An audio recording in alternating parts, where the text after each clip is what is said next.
we have a crisis in the world, tremendous crisis, and also crisis in our consciousness, in us. I see the urgency of change, radical revolution, mutation in the mind. I see it. It is necessary. There is complete quietness of the mind, and that which is silent has vast space. Only then that which is nameless comes into being. This is Urgency of Change, the Krishnamurti podcast.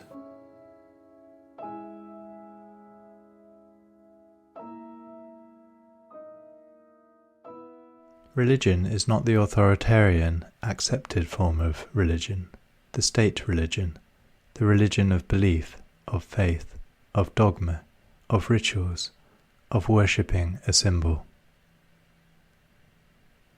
Hello and welcome to episode 95 of Urgency of Change. Each weekly episode in this season of the Krishnamurti podcast is based on a major theme of the philosopher's talks, such as freedom, self-knowledge, beauty, intelligence, and meditation. Extracts from our archives have been carefully selected to represent Krishnamurti's different approaches to each of these universal and timelessly relevant themes. This week's theme is religion. Upcoming themes are love, conditioning, and enlightenment. This is a podcast from Krishnamurti Foundation Trust. For more information about our activities, such as our volunteer program at Brockwood Park in the UK, we are online at kfoundation.org.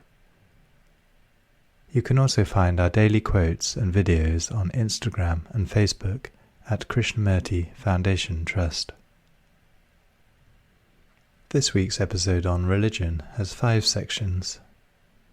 The first extract is from Krishnamurti's 6th talk in Ojai, 1982, titled, What is Religion? Religion is not the authoritarian, the accepted form of religion. The state religion, the religion of belief, of faith, of dogma, of rituals, of worship a symbol. That's not religion, obviously.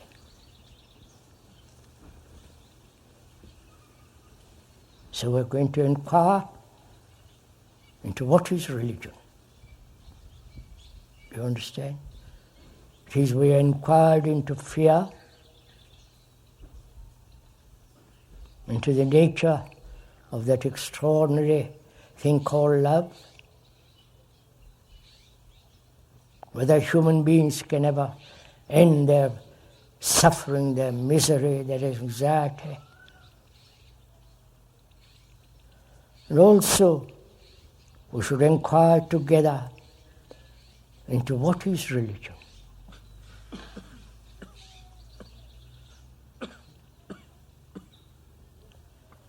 Man worships. There are still those people in the East who worship a tree.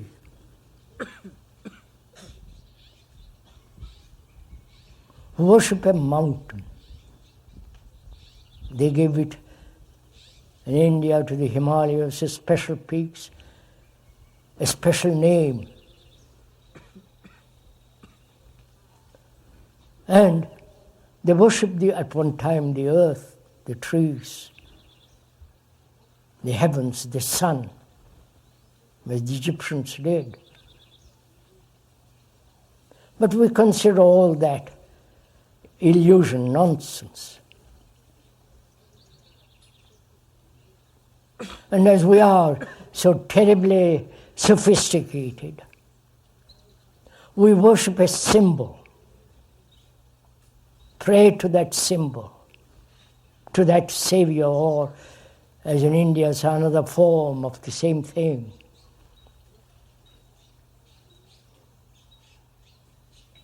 Worship has been part of human life from the ancient of days. You may not worship a tree, but you go to the church or to a temple or a mosque, and there you pray, you worship. There's not much difference between the worship of a tree, which is alone in a marvelous field of green earth, and the symbol that thought has created in the church, in the temple, or in a mosque. There's not much difference between the two, because man suffers, he is in trouble, he doesn't know to whom to turn to. So he invents a comforting God, which is thought, invents a God and then worships that which he has invented. These are facts, whether you like it or not. You invent the whole rituals of Christianity, as in India. They are complicated rituals. And it is the invention of thought. And then thought says that which is divine revelation. I do not know if you have not noticed. In Asia, which includes India and here, divine revelation plays an extraordinary part.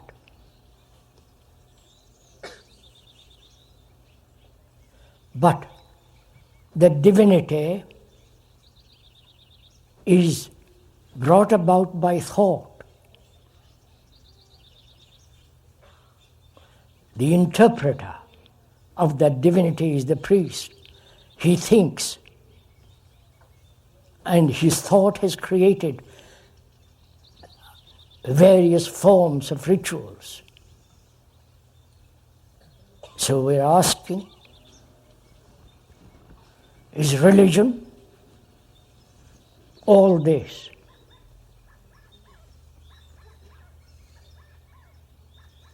Is religion based upon books, the printed word? Where a religion is based on a book, whether it's a Christian, Hindu, or Muslim, or the Buddhist, then there is dogma. The authority of the book becomes all important. There's bigotry, narrowness of mind. Both the Muslim world and the Christian world are based on book, the Quran and the Bible. In India, fortunately for them, they've got 100 books, 100 gods, no, more than that, 300,000 gods. Don't please laugh, this is very serious. It sounds funny. And they're tolerant, which means they put up with anything. False gods, true gods, any kind of illusion, any kind of assertions of any so-called religious man. Here in the West, as the Muslim world, the book plays an extraordinary importance. And therefore, there's those who believe in the book, deeply convinced by every word in that book, they become bigotry, dogmatic, assertive, aggressive, and if they're not semi-civilized, they'll kill. This is happening in the world. So, is religion, the word religion, the etymological meaning of that word is unknown. It arises from certain Latin words, which we will not go into, but it actually means, according to certain dictionaries, the capacity to gather all your energy to discover, to come upon that which is true. That's the root meaning of that word. So we are gathering our energy, all our energy, not a specialized energy, the energy of thought, the energy of emotions, the passionate energy to inquire into what is truth. And to go into it deeply, we must inquire also into why thought, which has invented all the religions in the world, all the rituals, all the dogmas, the beliefs, the faiths, which is the result of thought. There is nothing divine about anything. Thought can say what I have invented is divine.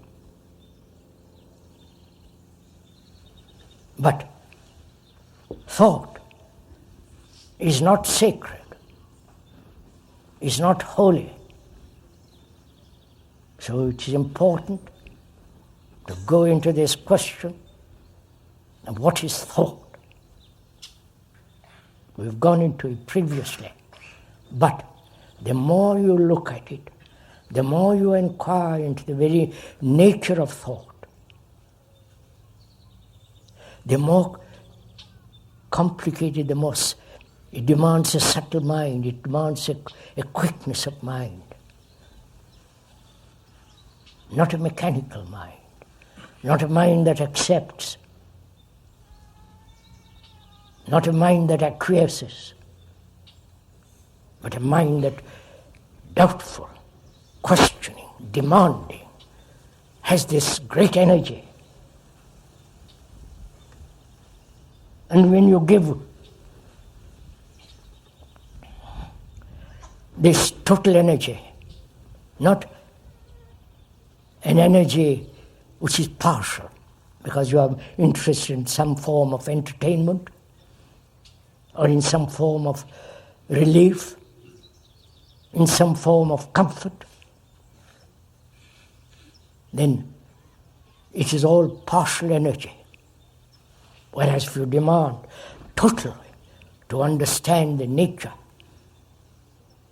of human mind, why we live the way we are living, destroying the earth, destroying ourselves, wars, misery, then you have to give all your energy.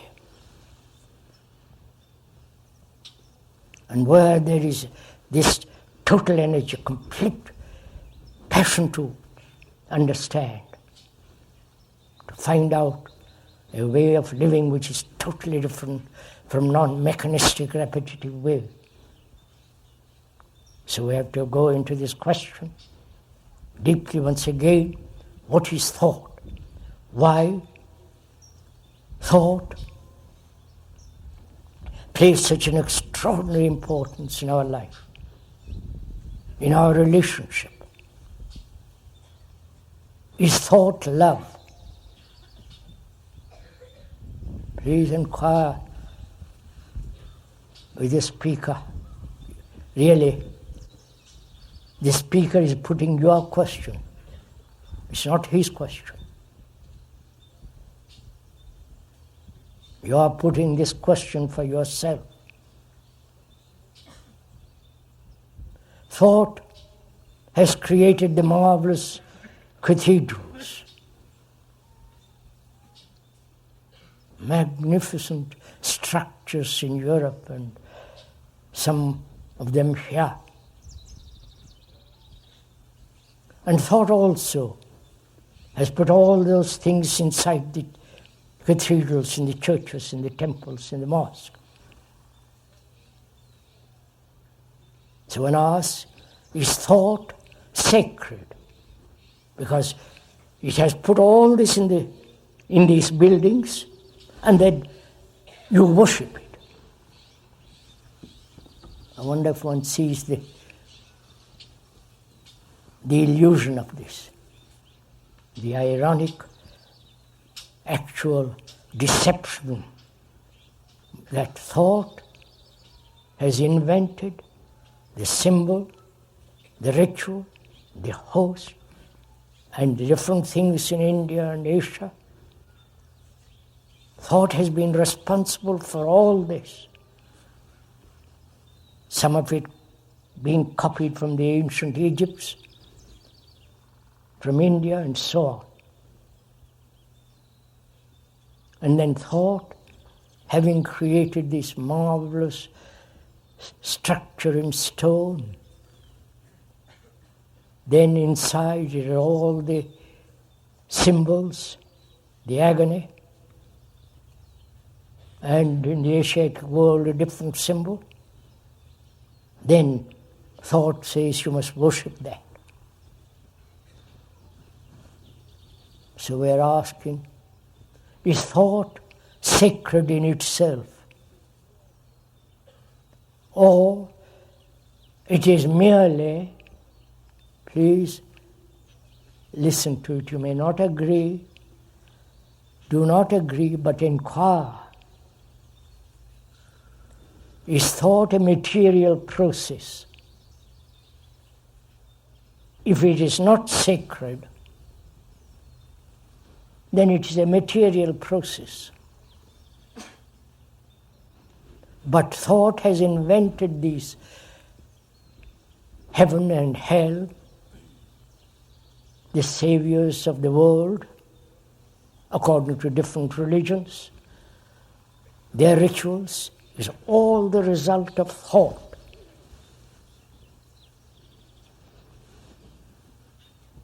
And then thought turns round and says you must worship it. So we must find out for ourselves, not according to any authority in spiritual, religious matters. There is authority of the surgeon, that's a totally different matter. But to discover, to come upon that which is eternal, if there is such thing as eternity, your mind must be free in all spiritual matters, in all psychic matters. That is in the psychological realm, which is you, there must be total freedom to find out.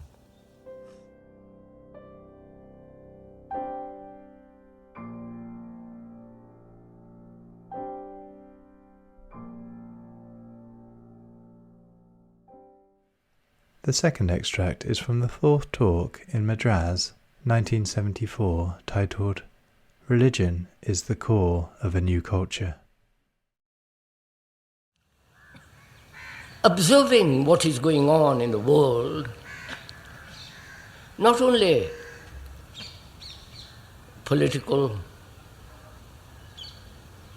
economic, in the world of division between the Arab and the Jew, between the Hindu and the Muslim, and so on, so on, so on.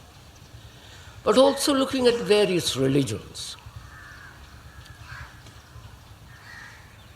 which have never brought peace to mankind, on the contrary.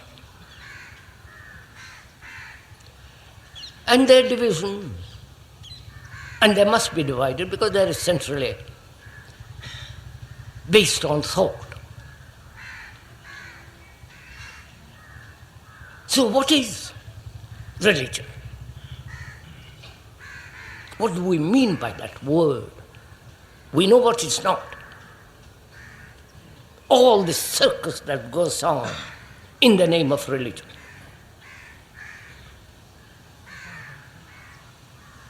Please don't be insulted. We're just stating facts.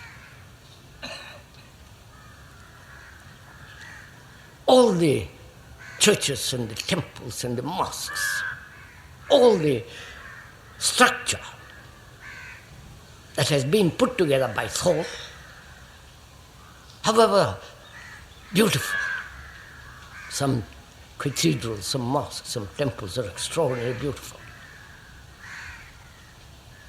but they have nothing whatsoever to do with reality. And when one really, not verbally, discards all that, not because someone says you must discard it, or someone you feel knows better than you do, who says this is not religion, then you do not discard it. It's merely accepting an authority. And which is the very, when you accept authority in spiritual matters, that's the very essence of decay, degeneracy. All right? You're still with me? Verbally or in reality?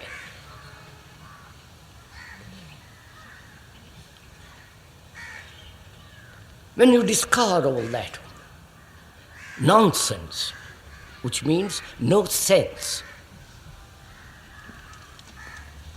then we can begin to find out, if you're serious, what religion means.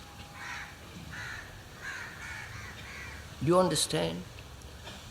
The ceremonies, the rituals, the temples and the vows you take as a compensation to your daily ugly life. You take vows to go to the temple and do all kinds of things as a compensation. And all that, the beliefs, the dogmas, the rituals, the private worship, have nothing to do with the reality of what religion is. And if one is serious, because religion is the core of a new culture. Without religion, there is no culture. And because there is no religion in the world, there is no culture. You may have beautiful painting, write marvelous literature, paint most extraordinarily, compose lovely music, but that's not culture. That doesn't bring about a new quality of mind. And we need a new quality of mind when the whole world around us is collapsing, degenerating. And merely to revive the old religions, as some are trying to do, is meaningless. But a man who is deeply concerned, as you must be, if you are concerned with the world,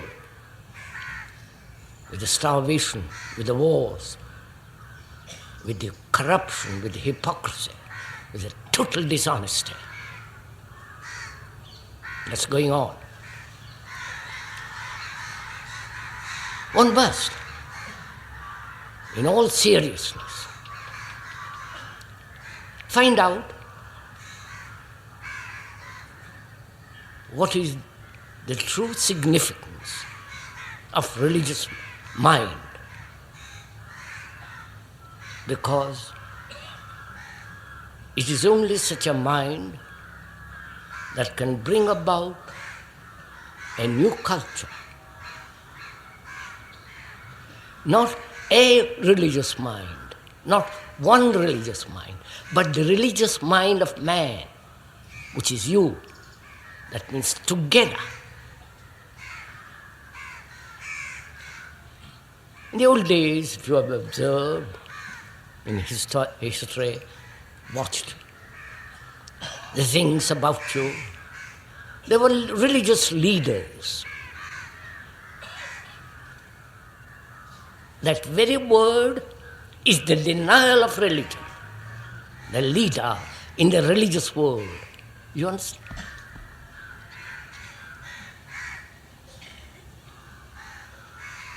Because when there is a movement in religious matters, that very movement is the factor of degeneration. But then you are merely following. You are merely accepting authority of another. When you understand the nature and the structure of authority, have an insight into it, in spiritual matters there is no authority, including that of the speaker.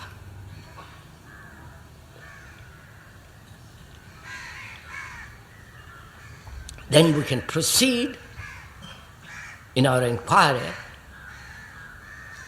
What is religion?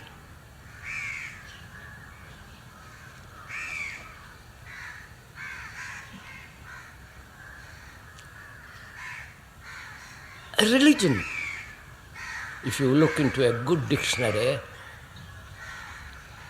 you'll see means gathering together energy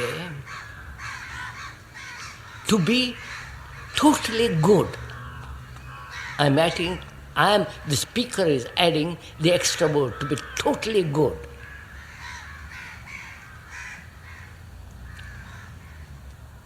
Good in action, good in thought, excellent in the way of life.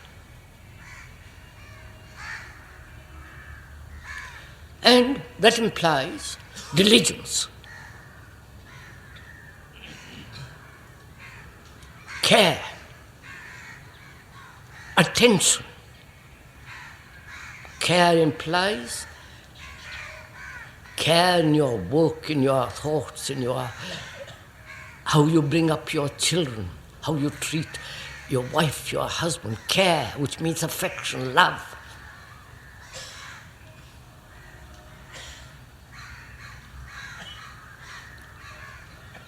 And most of us are negligent. We are careless. We are inconsiderate. We think goodness is something to be cultivated. Goodness is something that will come through time gradually. We never say, be good, not I will be. And religion also implies the understanding, the discovery for one's own mind, what is sacred. And also, if there is such thing as the eternal.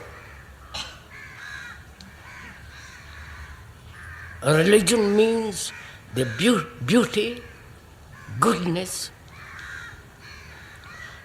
which means also excellence, and the finding or coming upon something sacred,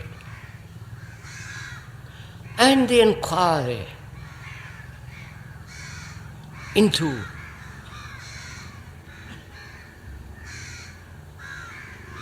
something that is not touched by thought. Because thought is time. Thought is measure. and to find out if there is or if there is not something that is nameless, timeless, that has no beginning and no end. All that is religion.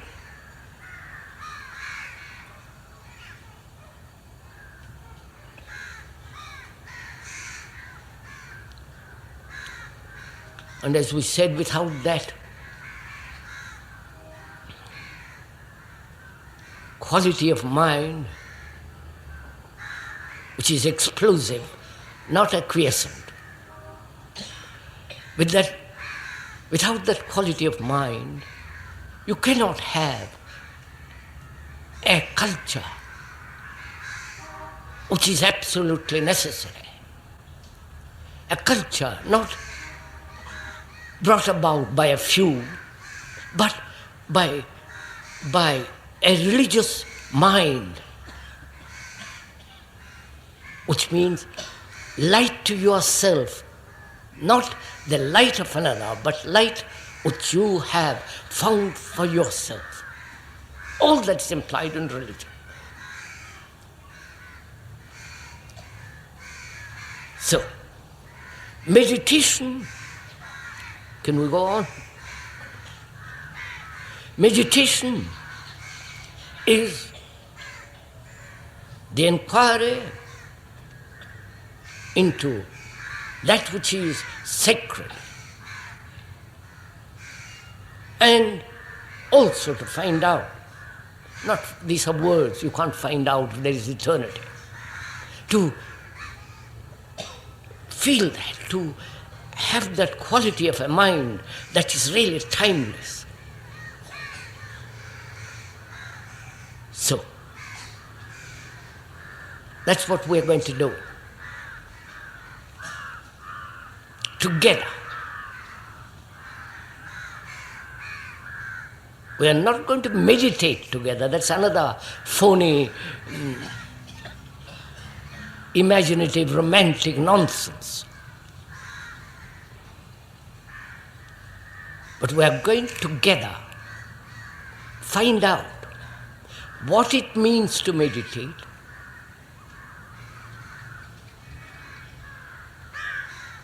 and what it means to have the capacity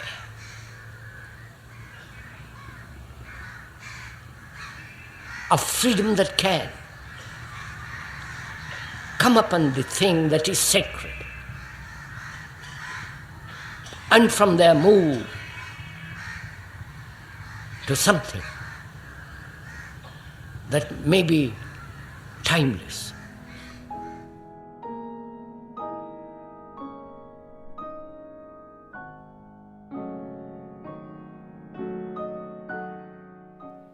The third extract is from Krishnamurti's second talk in London, 1982, titled The Religious Mind. So, we should consider what is a religious mind.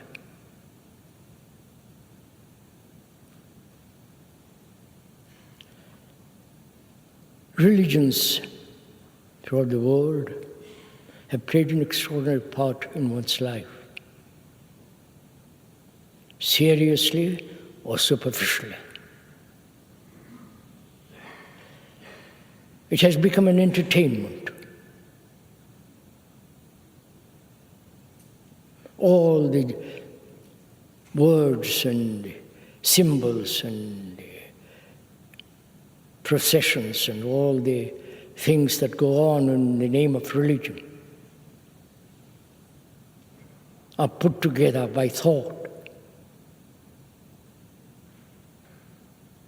And thought, as we talked about the other day, yesterday and previously, is not sacred at all. It's yet merely a material process born of knowledge, memory, stored in the brain. So, first to find out what is truly a religious mind, one must be free of all religious dogma, whether the Hindu, Buddhist, Christian, or whatever it is, Muslim, Islamic, or entirely, totally, completely free of all that. Because that's part of our conditioning. We've been programmed for 2,000 years as Christians, 3,000 to 5,000 years as Hindus, Buddhists, and so on. Because to find out for oneself what is a religious mind, there must be complete freedom from all orthodoxy, tradition, and all the amusements in this name of religion that goes on.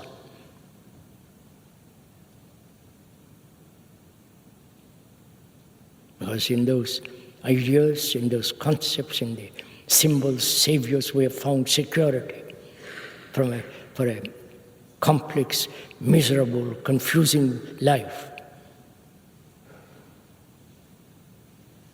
That's our safety escape from this.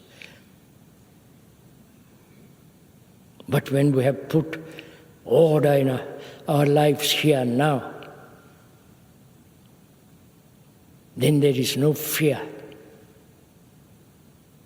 And a mind that is absolutely without a shadow of fear, psychologically, has that quality of a religious mind. And beliefs, whether Christian belief or Buddhist or Hindu or the belief of the Muslim, why should we have beliefs at all? Belief in God. God is the invention of thought. Because God is the ultimate security.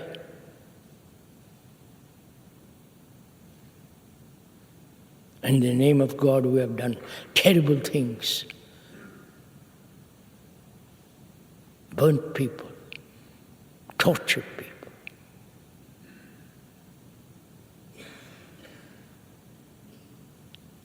So one has to be free entirely of all belief and faith and dogma.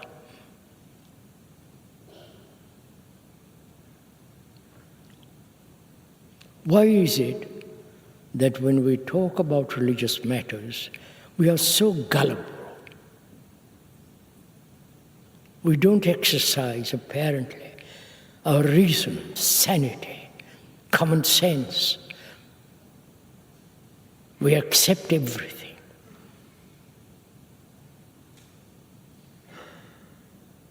And skepticism and doubt is denied in the Christian world. In the Hindu and the Buddhist organization of religion, doubt is encouraged. Doubt is a part of virtue. So the mind can only understand that which is religion, in the sense to find out or to come upon that which is sacred, if there is something sacred.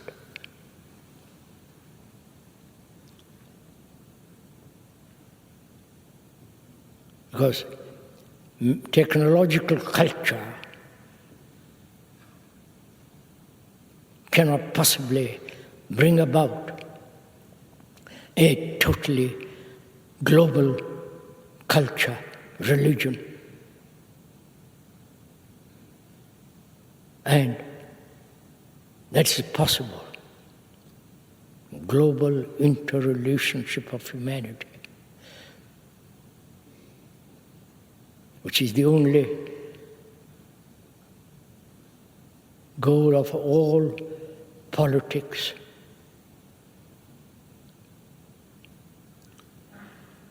and to come upon this, if there is anything sacred which thought has not invented, meditation is necessary.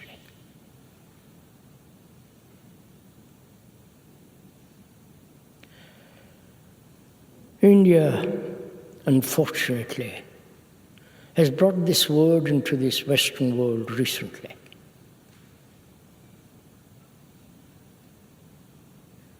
Christian world had its own contemplative order, contemplative state of mind. But the gurus and others have brought this idea of meditation. And these people have invented or brought their old tradition from Tibet, from Zen, Japan, from Burma, from India. Really, India, the mischief began in India first.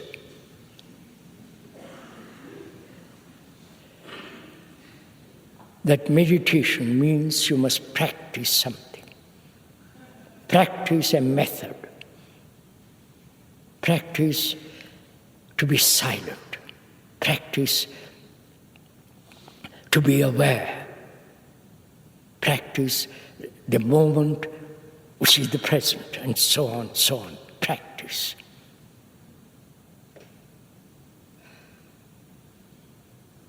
When you are practicing something, you are being repetitive. If you are playing the piano and you are practicing, you may be practicing the wrong note.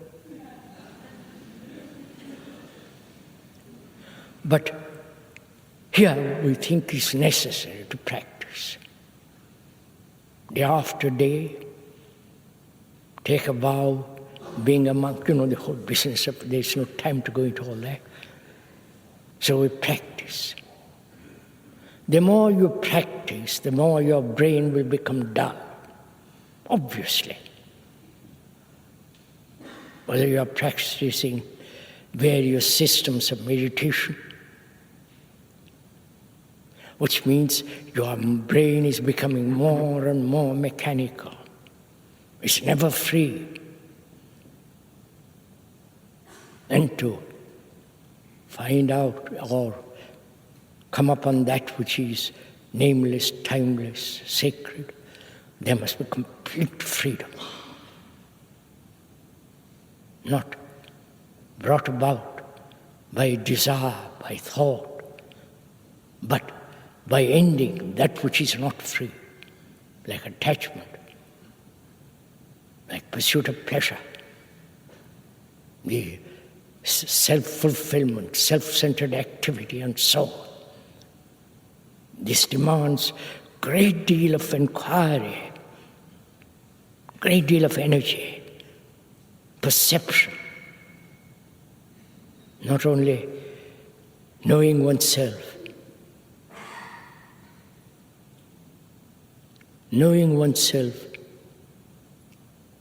not through any form of analysis, but knowing oneself through observation of one's reactions in our relationship with each other. Those reactions reveal what we are. And when it reveals what we are, that revelation becomes knowledge to us. And so we accumulate more and more knowledge about ourselves. And that knowledge becomes a hindrance to freedom. Please, I haven't time to go into, just say the truth of it quickly. So one asks, is there a stop to thought and time?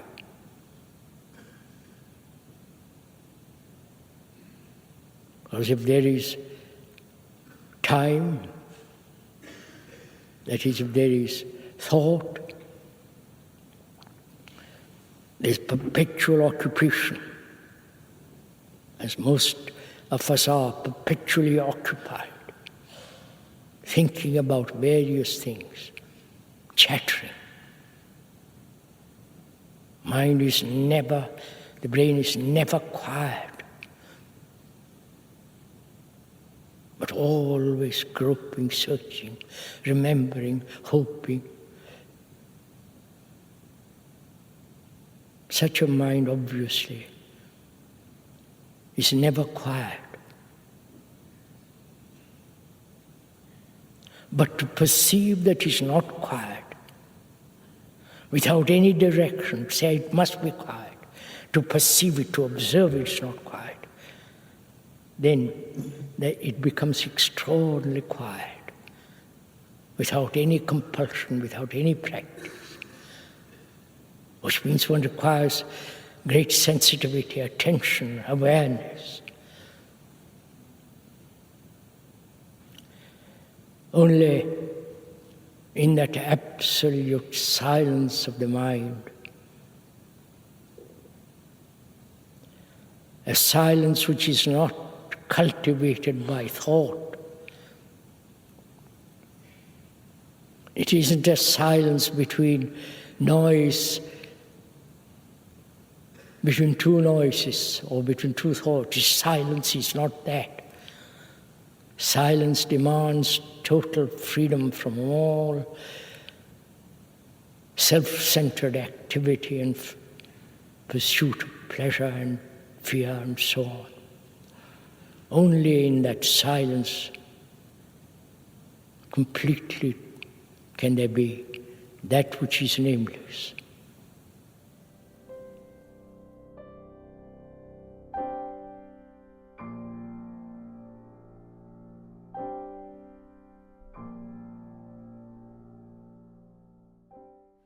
The fourth extract is from the sixth talk in Saanen 1984, titled "The Religious Mind is in a State of Creation." Then, what is creation and what is invention? Religion is this creation, not invention. Invention is the accumulated thought in which there is a gap and then something new is discovered. But it's still within the realm of thought. Right? I don't know if I've discussed this matter, or the speaker has discussed this matter with scientists and specialists and so on. What is creation?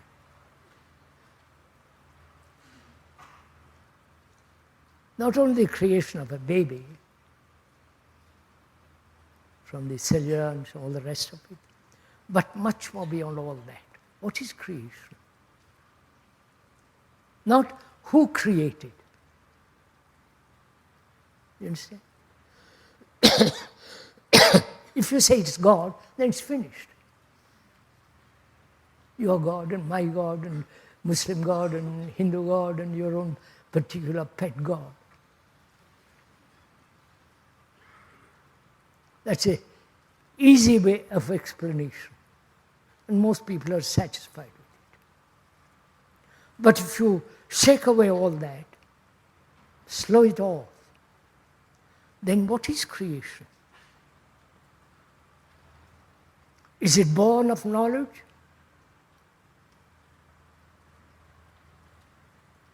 If it is born of knowledge, it's not creation. Because knowledge is limited. Right? Because we're adding more and more and more knowledge. Where there is more, there is limitation. Right? Which means measurement. The more, the better is a measurement. So where there is knowledge, there is invention. And creation is not related to knowledge.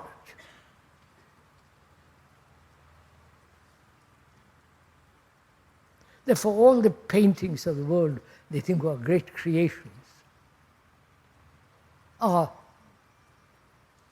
the activity of thought directed in different directions. Great artists, great poetry, marvelous music.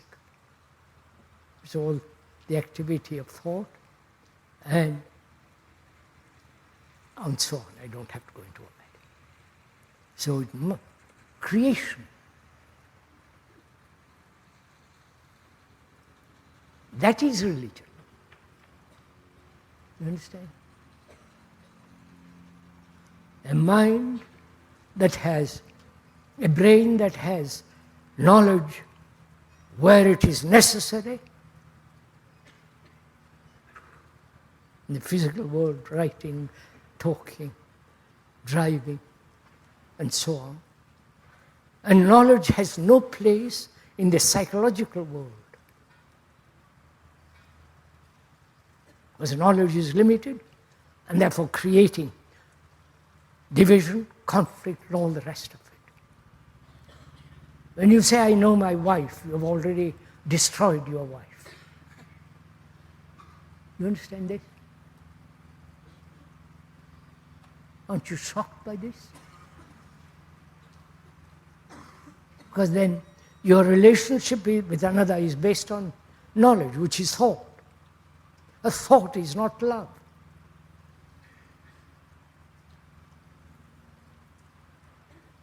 All your desires, appetites, sensations are not thought, are thought. And therefore it's not love. Where there is love, there is compassion. Compassion is not, cannot come into being when there is no total freedom. If I'm attached to my culture, to my tradition, to my religion as a Hindu, it's just I talk about compassion is childish.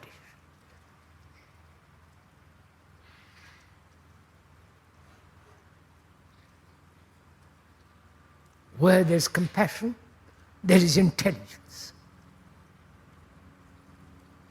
That's it. And that intelligence is supreme. It's not yours, some speakers or somebody else. It's intelligence. And in that intelligence, there is absolute security. And nowhere else. And so religion, meditation, is free of knowledge. And therefore, the religious brain is creating, is in a state of creation. Understand all this? Even logically, intellectually see this. If you really understand it, it is something that will totally revolutionize our daily life.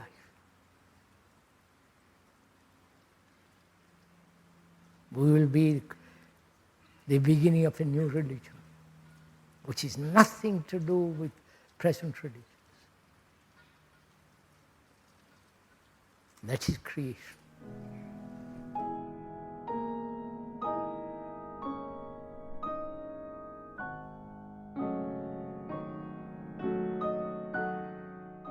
The final extract is from a recording by Krishnamurti in Ojai 1984, titled Religion is a Form of Science.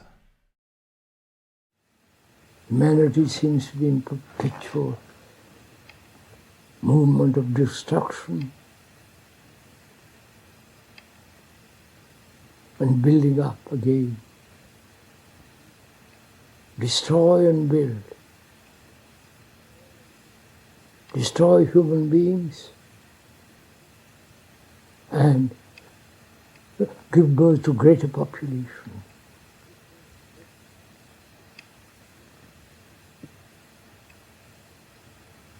But if all the scientists in the world put their tools down and say we will not contribute to war, to destroy humanity, but turn their attention, their skill, their commitment to bring about a better relationship between nature, environment, and human beings.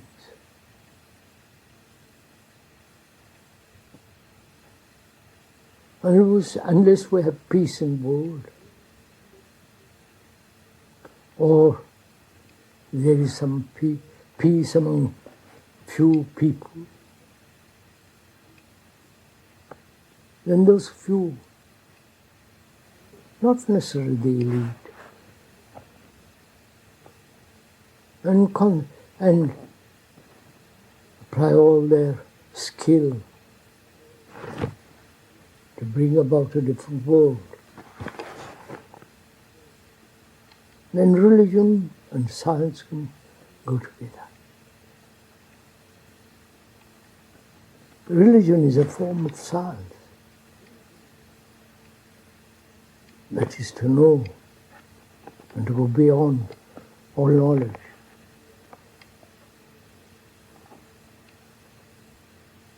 May know all the nature of the universe.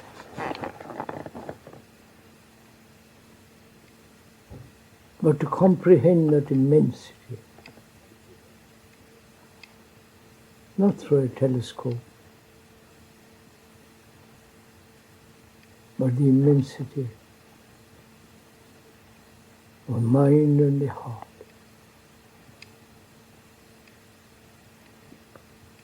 And this immensity has nothing whatsoever to do with any religion,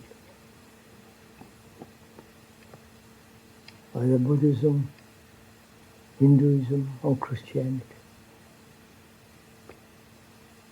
or the Islamic world of their own beliefs and dogmas. How easily man becomes a tool of their own belief, their own fanaticism, committed to some kind of belief which has no reality.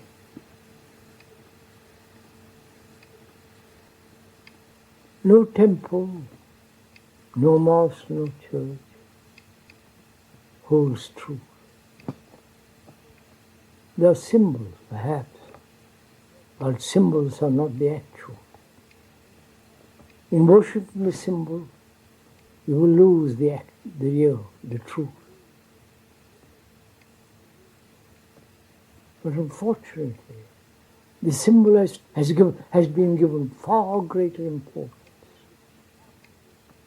than truth. One worships the symbol. On symbols, the whole religions are based on some conclusions, some beliefs. All beliefs are divisive. Whether political belief, political ideologies, or religious. Where there is division, there must be conflict.